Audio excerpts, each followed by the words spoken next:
Jeudi le 14, comment ça va aujourd'hui? Vous ne pouvez même pas me répondre. Maudite question, c'est comme les humoristes. Hein? Comment ça va aujourd'hui? Bon matin, bon après-midi, bonsoir. Bienvenue en prenant votre café. Je vais parler du caucus libéral versus le caucus conservateur. C'est fini le feedback. Hein? Depuis quand qu'on parle du passé? On parle du feed-forward maintenant. Hein? On va parler Camille Wood qui va être fermé. Je ne sais pas si je trouve ça une bonne nouvelle ou une mauvaise nouvelle. Les professeurs ont des solutions. On va en parler. Êtes-vous tombé sur la tête? L'économie de partage. On s'entend-tu que tu n'as pas une économie de partage? Il n'y a personne qui partage là-dedans. La SAQ qui fait moins d'argent, l'usine de batterie, les ressources naturelles qui ont le vent dans les voiles et du Pepsi pour des pesticides. Ben oui, mesdames et messieurs.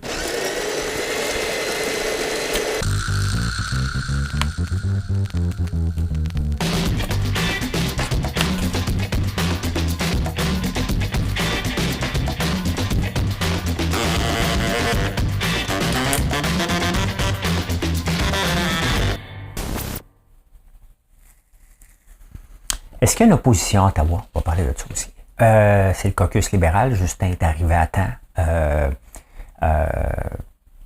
Son avion était mal pris. Ça va pas bien pour l'Inde, hein, pour lui. Là, le problème, c'est qu'il se rend compte et il dit OK, il faut faire quelque chose. On s'entend que là, ils sont sur une pente descendante. On n'y croit plus. Hein? On n'y croit plus au Parti libéral. On y a cru un peu. À un moment donné, il y avait comme un...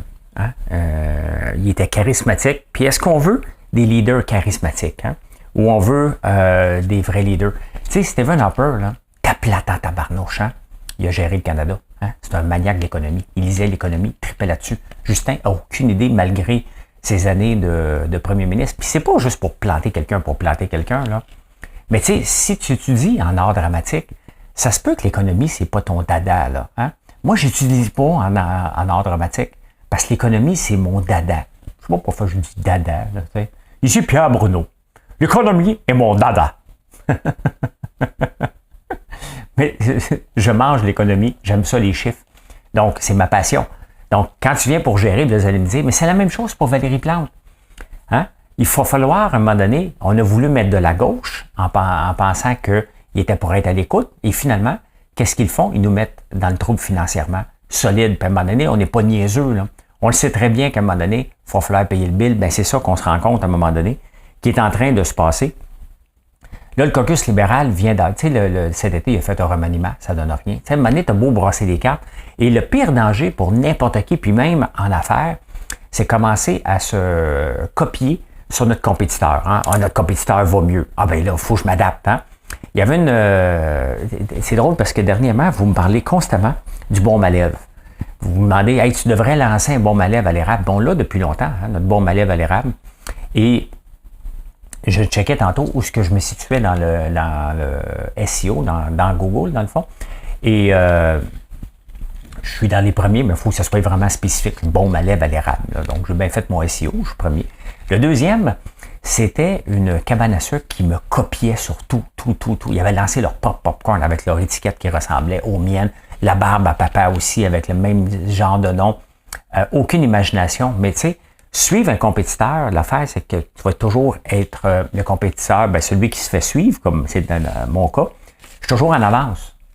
Tu as l'air fou tout le temps. Tu as toujours l'air quelqu'un qui est en train de copier. Ben, c'est ça qui est le danger des libéraux et des conservateurs en ce moment, c'est que les libéraux peuvent être tentés d'aller copier. Et ça l'amène à se questionner. Elle est où l'opposition à Ottawa? Hein?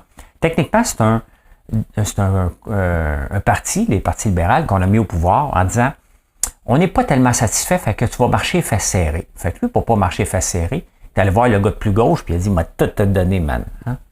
Quoi? Tu veux? Tout! Tu veux quoi? Tu veux ça? On te le donne. Fait que là, on est géré par Yag Medsik qui dit ah! On va aller en élection. Hein? Donc, on n'a pas du tout d'opposition. 0-0. Vous parlez du travail d'opposition. Bien, techniquement, un gouvernement libéral comme Trudeau n'aurait pas géré de cette façon-là si il aurait été obligé de négocier avec tout le monde puis de faire attention. Mais là, il a fait un deal en partant et le NPD a tout ramassé. Fait que le Canada est dans le trouble financièrement qu'on va payer pour un bon bout de temps. Là. L'inflation, elle est mondiale, mais le Canada a fait pire que les autres, tout simplement, hein, dans le groupe du G7. Donc, ça donne quoi? d'avoir une opposition si elle ne sert à rien. Ben c'est ça. Puis tu sais, des fois, là, même ici, là, avec l'opposition qui est... la CAQ qui est forte, ça nous prend une opposition qui est forte, puis, mais ça donne pas grand-chose, l'opposition en partant. Là. Ça donne quelque chose quand c'est un gouvernement minoritaire, mais là, ça donne strictement rien. Fait qu'on a un parti qu'on n'a pas tellement aimé, qu'on dit calme-toi les nerfs, on ne veut pas te mettre au pouvoir à 100%, qui fait un deal avec un parti qu'on veut rien savoir. C'est ça qu'on est géré comme ça en ce moment. Là. Donc, c'est quoi le nouveau? T'sais, on va voter en se pinçant le nez un peu là, la prochaine fois. Là. Donc, à suivre, mais l'effort est tellement mis maintenant pour se sauver les fesses. Hein? C'est un peu ce que Trudeau veut faire maintenant, se protéger pour essayer de regagner, que l'effort n'est plus sur gérer le Canada encore. Hein? C'est ça. On a mal géré, puis là, il n'y a plus l'effort pour se gérer, c'est l'effort de comment je perds pas. On est tous perdants là-dedans. On est tous perdants. Bon. Très sérieux, là, ce que je vais vous dire. Vous savez, en entreprise, on va donner un feedback. Là, mon cher François, ce que tu as fait là, c'était pas parfait. Hein? Ça, c'est la nouvelle méthode. Avant, c'est « Hey! T'as-tu vu ce que tu as fait, là? Hein? Alors, recommence-moi plus ça! » Ça, c'était le feedback des années 70. Là. Aujourd'hui, c'est, mon cher François, le comité s'est réuni. Et on pense que tu aurais pu en donner un petit peu plus. OK, merci, c'est un bon feedback. Donc, le feedback, c'est hein, je te nourris en me servant de l'information du passé. Les woke sont débarqués aussi en entreprise maintenant. Hein? C'est du feed forward. Tu parles pas du passé. Ça peut blesser les gens. Tu parles « Bonjour François, comment ça va? » Ça va bien. Hey, demain, quand tu vas faire du popcorn, là, tu penses à mettre du sel un petit peu plus. Ah ben, c'est pas, non. Non. Sois pas fâché, là. Fraise-toi pas. C'est moi. J'en veux plus. C'est moi. Là. C'est moi le problème.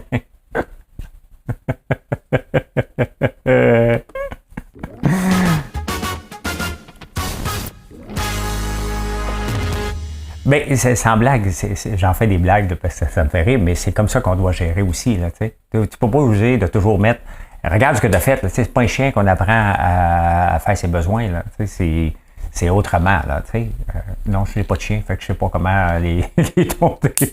Le monde m'aurait. Vous m'écoutez, vous dites hey, on fait pas ça. Elle sait qu'on fait pas ça. Elle sait pas ce qu'on va faire. Elle n'est pas. Je fais juste vous offrir les biscuits à chien, moi, pour les vôtres.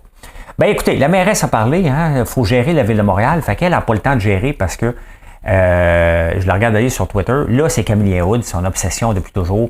Elle veut une ville verte. Une ville verte, c'est bien. Puis moi aussi, tout le monde veut une ville verte, mais à quel prix? Hein? À quel prix? Le Camille Hood va être fermé aux véhicules d'urgence seulement, puis aux cyclistes, puis aux piétons. Moi, je l'utilisais à l'occasion, Camille Hood, pour avoir un shortcut pour aller à Westmount au lieu de prendre l'avenue des Pins. Donc, c'était le fun, c'est beau, hein, puis je faisais pas de vitesse. Maintenant, quand les touristes viennent ici, ils montent à Montréal, c'est des cartes postales, là. Hein? Donc, on ne pourra plus monter sur le Mont-Royal, là. Il n'y a plus moyen. Hein? Il va falloir monter même par où? Il n'y aurait même pas moyen d'aller se stationner à Maison Smith. Donc, on ne peut plus aller admirer le Mont-Royal. Il faut que tu le fasses d'en bas, tu montes jusqu'en haut. Est-ce que vraiment c'est un avantage? Hein? Est-ce qu'on n'aurait pas été mieux d'investir? Parce que oui, il y a eu des accidents à cause des cyclistes.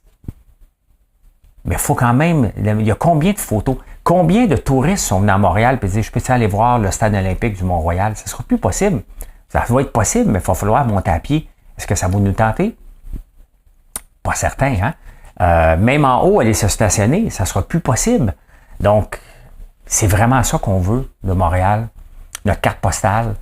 Est-ce qu'il y avait tant de véhicules que ça? Non, ben non, je passe là régulièrement, il n'y avait pas tant de véhicules que ça. Mais tu sais, quand tu ne veux pas gérer, tu fais de la diversion en annonçant toutes sortes d'autres affaires au lieu de dire à tes cols bleus, regarde, je vais vous offrir une diminution de salaire cette année. Hein? Fait que voilà. Hein? Les professeurs, ben c'est sûr que si tu veux améliorer un système, il faut que tu ailles voir à l'interne. Hein? Là, ils ont demandé aux professeurs quelle est votre solution? Ben, ils veulent avoir moins d'élèves, plus de salaire.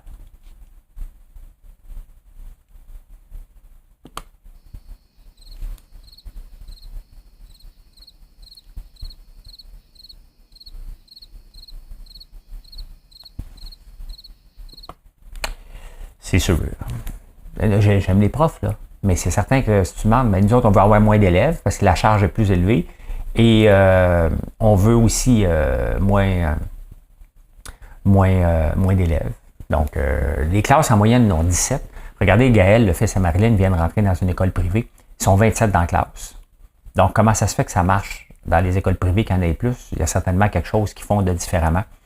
Les profs aussi veulent être capables de faire du télétravail pour corriger. Ben, ils le font, mais à 8 heures le soir. Fait que, mais ce que l'OCDE dit, si tu as le choix entre choisir, hein, puis c'est intéressant, ça vient dans le même lien que l'école privée, si tu as le choix de choisir l'OCDE, l'Organisation commerciale de développement international, c'est même pas ça les lettres, mais mettons, a dit que si tu as à choisir entre des petites classes ou des élèves, des professeurs plus compétents, choisis les profs plus compétents avec des plus grosses classes.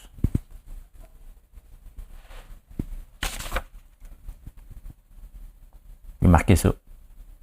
Choisis des profs plus compétents.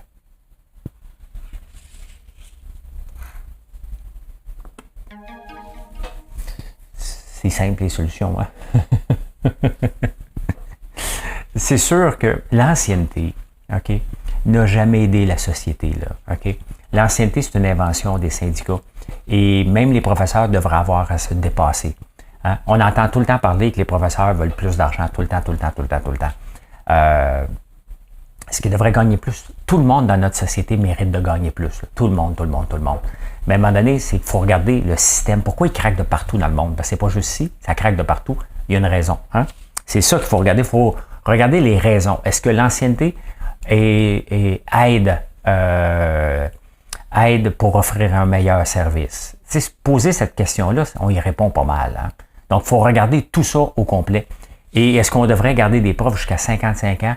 Ça fait 30 ans qu'ils enseignent puis ils disent qu'ils enseignent de la même façon. Mais pourquoi Gaël, le fils à Marilyn, a changé de classe? Parce que c'est un petit garçon turbulent, il faut l'avouer, là, pas dérangeant, pas impoli, mais qui a besoin de bouger.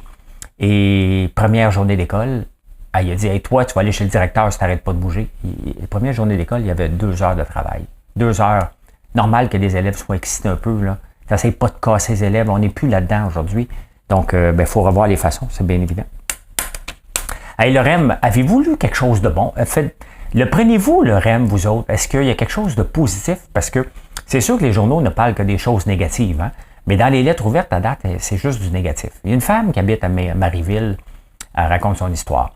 Et il y avait des autobus aux heures à Marieville pour se rendre au centre-ville de Montréal. Maintenant, les autobus, c'est 2 fois le matin. Une fois le matin, une fois le soir. Tu le manques, fais du pouce. Faut qu'elle se rende maintenant au REM. Et après ça, elle s'en vient à Montréal. Donc, elle rallonge son parcours. Puis là, elle a dit, écoute, ça ne marche pas, donc je vais prendre mon auto, partir de Marieville, m'aller me stationner à Brossard, puis avoir une part juste pour le REM. Le REM dit, non, t'as un package deal. Tu peux pas juste prendre ça. Ça se peut pas que quelqu'un habite au centre-ville puis qu'il aille habiter au 10-30. Il faut que tu habites quelque part, faut que tu prennes l'autobus. Fait qu'elle ne peut pas juste acheter une passe du REM, il faut qu'elle achète une passe d'autobus. Donc, elle ne sait pas. Au pire, elle va regarder la moins chère, elle va peut-être prendre une passe de Laval au lieu. C'est complètement ridicule. Tu sais, c'est sûr que le gouvernement a mis de l'argent et a dit, si nous autres que le monopole, on va le faire à notre façon, mais ce faisant, ils ont cassé des œufs un petit peu à gauche et à droite. Hein? Donc, c'est pas parfait. J'imagine que ça va le devenir. Il y a du grincement dedans parce qu'on demande de changer d'habitude. Les gens doivent changer leur habitude, mais à date, ce que je lis, c'est que ça c'est pas si terrible que ça et ça cause plus d'inconvénients que d'avantages. Hein? Donc, voilà. Hein?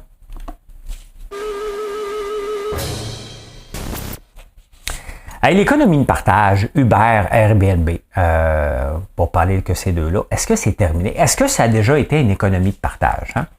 Hein? Pour se mettre en place, ces entreprises-là doivent faire du bruit, doivent tasser des gens, doivent jouer du coude et ne pas respecter toujours les lois. Uber, il faut se le dire, là, Uber a changé le taxi à travers le monde pour le mieux. Hein? Pour le mieux. Les anciens chauffeurs de taxi, ils mettaient juste l'emphase sur une seule et unique chose, et c'était la valeur de leur permis. Ils ne parlaient que de ça. J'ai acheté un permis, ça va monter, c'était de la spéculation. Donc, comme consommateur, on embarquait dans des vieux bazous, Et on n'avait pas le service, il cherchait encore la carte de crédit. Là. Donc, ça l'a amené vraiment une facilité. On commande des téléphones maintenant, un taxi par son téléphone, les cotons est enlevé, tout a été changé pour le mieux. Airbnb, ça voulait une économie de partage. Donc, tu as une chambre, tu n'es pas là pour un week-end. Tu sais, ces genres de trocs de maison-là, c'est ça, toujours fait. Là. Moi, je me souviens, quand j'étais jeune, il y avait des gens qui partaient en France, ils échangeaient, c'était one-on-one. Hein. Maintenant, c'est, tu ne connais pas, tu partages ta maison, tu partages ton condo. Et là, les villes ont dit, ouais, ça marche pas. Donc, ça crée une pénurie de logements. Puis pourquoi qu'il y a une pénurie? Tu sais, il faut remettre en contexte. C'est pas du partage, c'est d'un business, point. Il n'y a pas de partage. Un partage, c'est prêterais-tu ton char? Demain, je vais te prêter ma femme.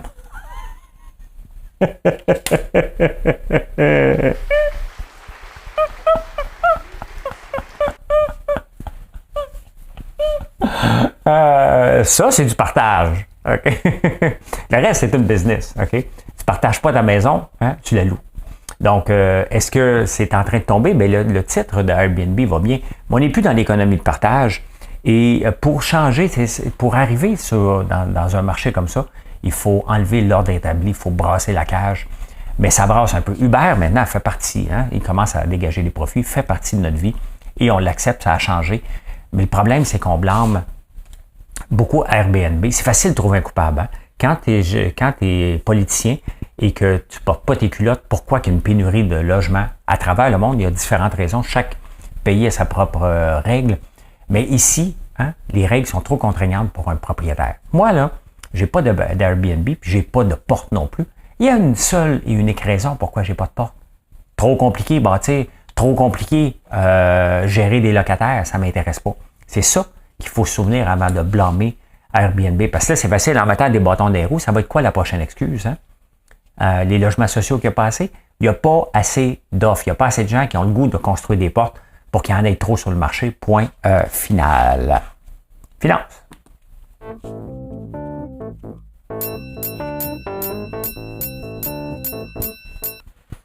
Bien, la SAQ, la SAC, la Société des alcools, la Commission des liqueurs pour les plus vieux, vient d'avoir une baisse de ses revenus, une première fois depuis presque toujours, de 1,2 %. Qu'est-ce que ça veut dire? Hein? Ça veut dire qu'on boit moins. Ça veut dire peut-être qu'on boit différemment. C'est certain que peut-être le petit verre de vin du mardi a peut-être sauté pour la bouteille le mercredi. Ben non.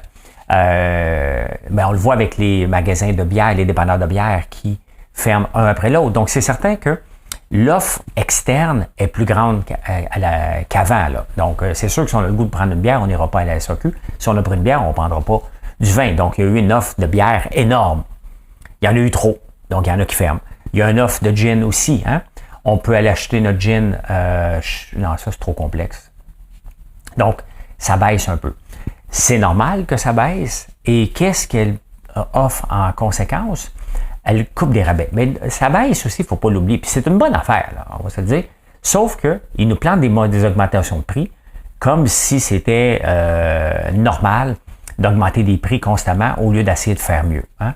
Les entreprises, c'est pour ça que je déteste voir des sociétés d'État gérer le commerce de détail, parce qu'ils ne gèrent pas du commerce de détail, ils gèrent un profit.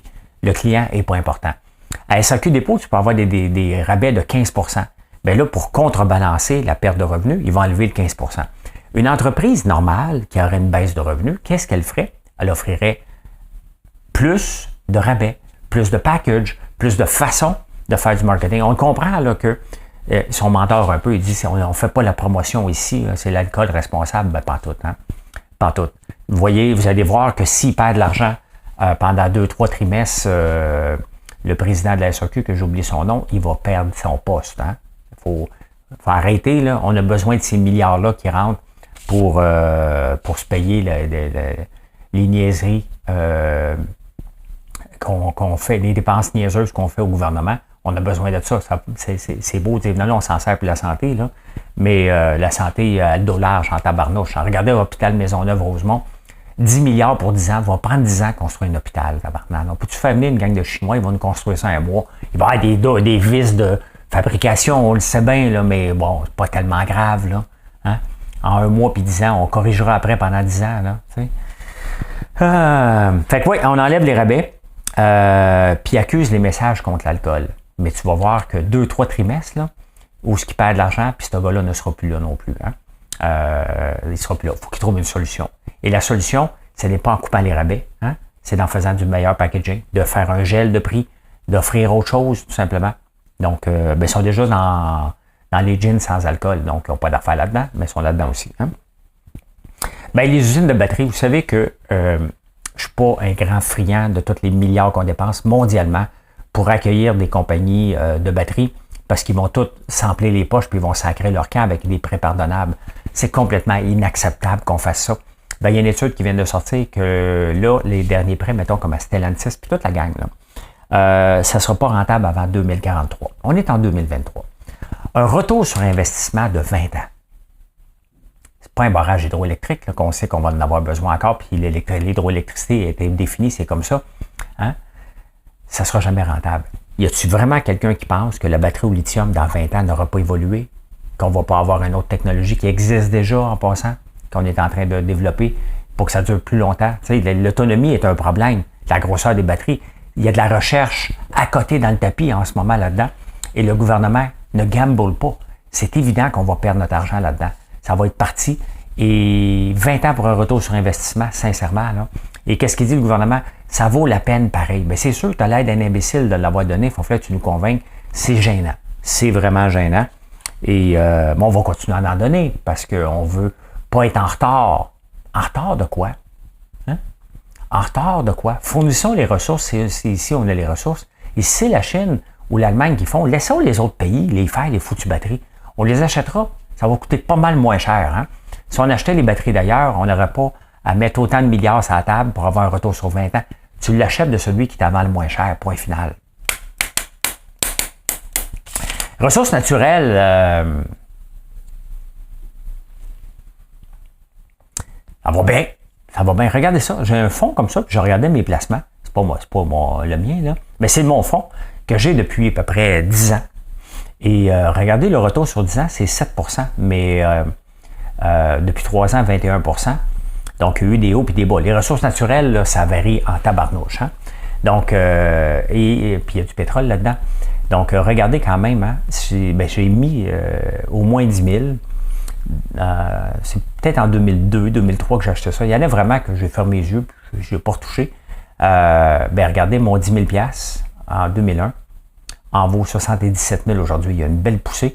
Et c'est là pour rester, hein, le cuivre, les explorations. On l'avait mis de côté parce que les ressources naturelles, ça bouge beaucoup. Mais dernièrement, j'en regardais puis je me disais, oh my God, parce que la science et la technologie va bien, mais regardez l'effet d'un placement à long terme. Hein. C'est toujours ça. Il faut toujours penser à très long terme lorsqu'on fait des placements parce qu'il y a de la fluctuation. Et regardez, en 2018, ça avait descendu beaucoup, ça monte un petit peu. Donc, en 2021, ça va super bien. 2022, ça a super bien été. Là, ça a baissé un petit peu pour, pour 2023. Mais quand même, hein? Donc, les placements, des fois, il faut juste attendre que le temps fasse ses affaires. That's it. Hein? That's it. Insolite.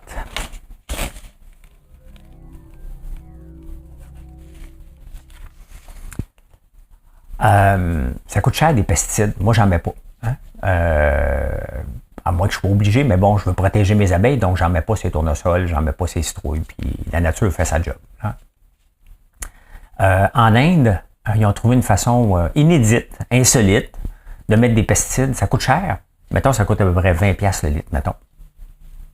Et, c'est pas ça, mais 20$ le 100 litres.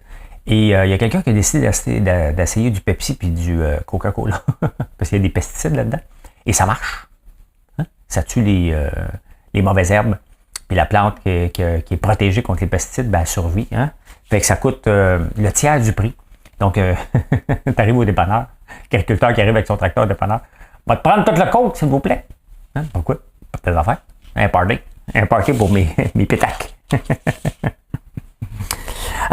Écoute, il y a une nouvelle étude qui est sortie, je ne sais pas pourquoi faire qu'ils ont fait une étude là-dessus, on aurait pu tout le dire aussi. Le risque de démence augmente de façon exponentielle si on écoute plus que 10 heures par jour de télévision, sur une base régulière.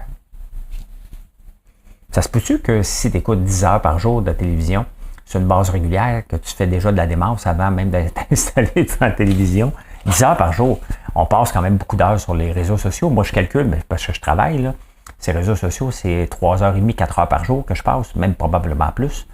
Ça, c'est juste sur Facebook, c'est vrai, 3h30 par jour sur Facebook. Peut-être en démence, moi aussi. Hein? Des fois, est-ce que vous regardez, mettons, un légume, tu vois ça à la face? Ça vous a-t-il déjà arrivé? La face dans une tranche de pain, tu regardes, hein? Bien, il y a une autre étude, c'est vraiment intéressant, hein? Qui ont remarqué que c'est les femmes qui avaient accouché depuis 12 mois qui voient des faces partout. Vous voyez des visages partout que les gens qui n'ont pas accouché ne voient pas. Donc, si tu as accouché dans les 12 derniers mois, hein, si votre blonde a accouché, votre femme a accouché depuis 12 derniers mois, ben, tu vois ça à la face là, tu dis, t'as accouché, hein? Si vous ne le saviez pas, vous étiez père. Hein? Si votre femme vous l'avait caché, tu vas dire, quand est-ce que tu as accouché, toi? Dans les 12 derniers mois, hein, c'est pour ça que tu vois des faces partout. Ben, c'est ça. Hein? Eh bien, voilà comment j'ai vu l'actualité. Ce beau, on est quelle date? Toujours important de vérifier parce que je suis assez perdu. On est jeudi, le 14 septembre. Merci d'être là. Venez nous voir sur françoislambert.one. Et la guimauve de la semaine, si vous ne l'aviez pas vu passer encore, c'est la guimauve citrouille épicée. On est dans le temps des citrouilles. Vous allez entendre parler beaucoup de citrouilles.